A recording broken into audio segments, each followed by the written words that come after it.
啊，真係好頹啊！成日都周身痛，搞到個人冇晒自信。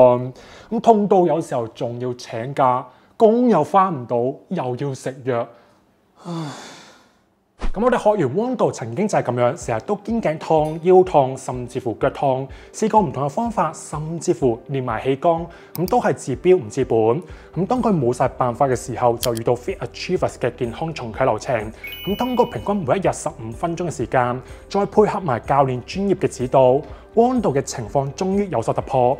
而家成個人企喺度直咗，改善痛症，自信心都翻返嚟。咁接下嚟我哋一齊聽一聽溫度係點樣做到呢一個突破。Hello，你好，我係 Fit Achiever 嘅 coach，我叫阿 Dan，係啦，今日就邀請咗我哋 Fit Achiever 嘅學生啦，阿 Wono 嚟分享一下結束咗課程之後嘅得着同埋轉變嘅。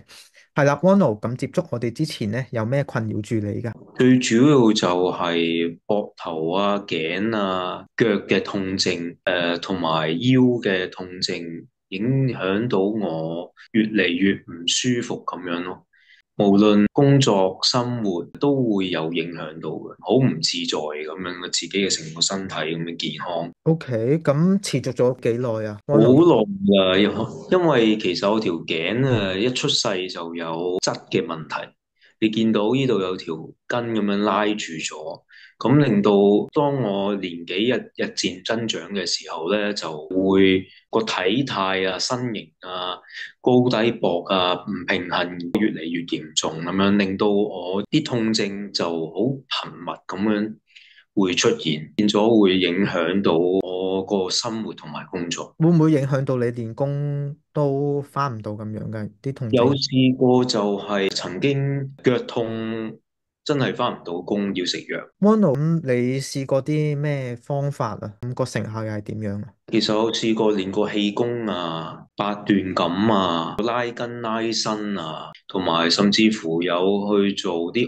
按摩啊、去睇脊醫啊、針灸啊，成嗰啲可以一時短暫性可以幫到，但係咧當過咗一段時間咧，又冇咩效，好似翻轉頭咁樣，冇咩太大嘅幫助。Wono，咁你參加呢個 Health Reset 健康重啟流程嘅呢個課程咧，咁你開始之前，你會唔會有啲咩擔心噶？同埋咧，你結束咗課程之後，你覺得點樣？同你預期嘅分別又係點樣噶？其實初初就喺 Facebook 見到 Benny 啲片，自己又試下做下啲動作，尤其是咧之前我個臀部啊個位係拉扯嘅，試過做一個動作做咗幾日到啦，其實已經冇事啦，直頭係。之前試過做過好多唔同嘅動作，喺 YouTube 搜尋咗好多點樣去令到個臀部肌肉會放鬆啊冇痛啦，試過好多唔同嘢都唔得，直到睇到嗰條片試完之後咧，幾日就已經冇咩點問題啦。其實，所以先參加呢個課程，結束咗之後啊，你覺得點樣啊？覺得其實已經我老婆已經同我講，哇！你而家好似成個變形咁樣，而家直頭個人拉直咗，balance 咗好多，完全唔同晒。哇，好開心喎！即係聽到身邊啲人都見到你嘅轉變，其實。係啊，之前係好似側埋一邊咁樣成個人，咁而家係完全唔同晒咯，同埋即係出嚟面對人個信心都唔同咗。阿 Wono，你課程結束咗之後啦，你嘅最大轉變係啲乜嘢啊？體態同埋身體痛症亦都少咗，之前行得耐、企得耐都會腳痛，而家就冇乜咯，就算有都係好少。咁個人係。個身體個 balancing 咧，啱啱你提到個 balancing 嗰方面又係點樣啊？可能成當然係好咗啦，咁唔會係有拉緊嘅問題咯。之前咧可能企嘅姿勢有問題，就唔知係咪側埋一邊啦，令到有啲部位咧腰啊成日會有痛，而家就冇啦，已經企喺度或者行嘅時候，嗰啲力已經射咗去全身啦，已經。阿 Wono，咁啊，你覺得啊，你試過真係針灸啊、拉筋啊、八段錦都改善唔到你身體疼痛啦、腰痛啊、膝頭哥痛呢啲情況啊？咁反而通過呢個Health Reset 嘅線上課程改善咗啦。咁你覺得你獲得呢個轉變嘅一個最大原因係啲乜嘢？最主要就係我跟住個 plan 去做，真係有恒心去做，唔係就係做幾日又斷下咁樣咯。即係自己要的起心肝去做一樣嘢。如果你唔去咁樣去專注做一樣嘢，你就算每日做15分鐘、半個鐘都好過冇。有恒心去做，你先有咁嘅成果。如果唔係咧，你就我可以話不如唔好參加，因為呢個已經積累咗好多年㗎啦，已經對於我嚟講。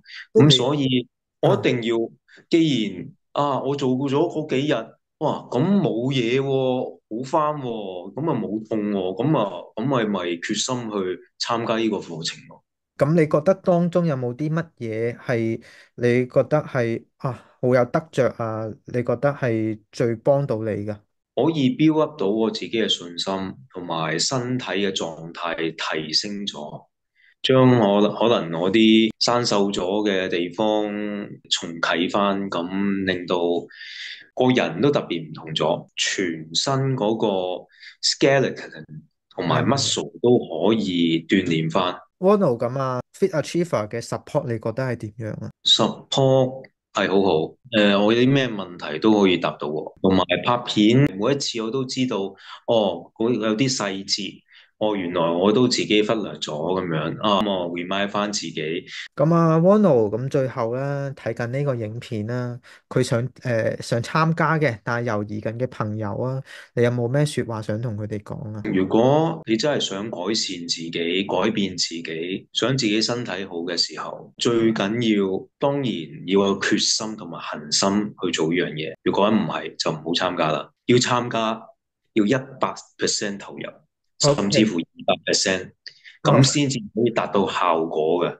係咯，我都好開心幫到 Ronald 你啊！即係過往試過咁多方法，但係最尾都能夠真係揾到一個好嘅方法。就今日分享到呢度啦，咁期待你越嚟越進步。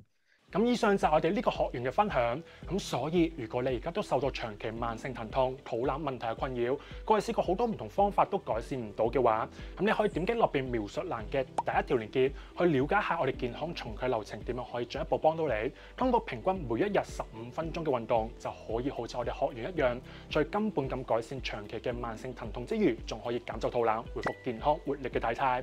記得啦，詳細嘅內容去點擊落邊描述欄嘅第一條連結，咁我哋轉頭同你再傾過。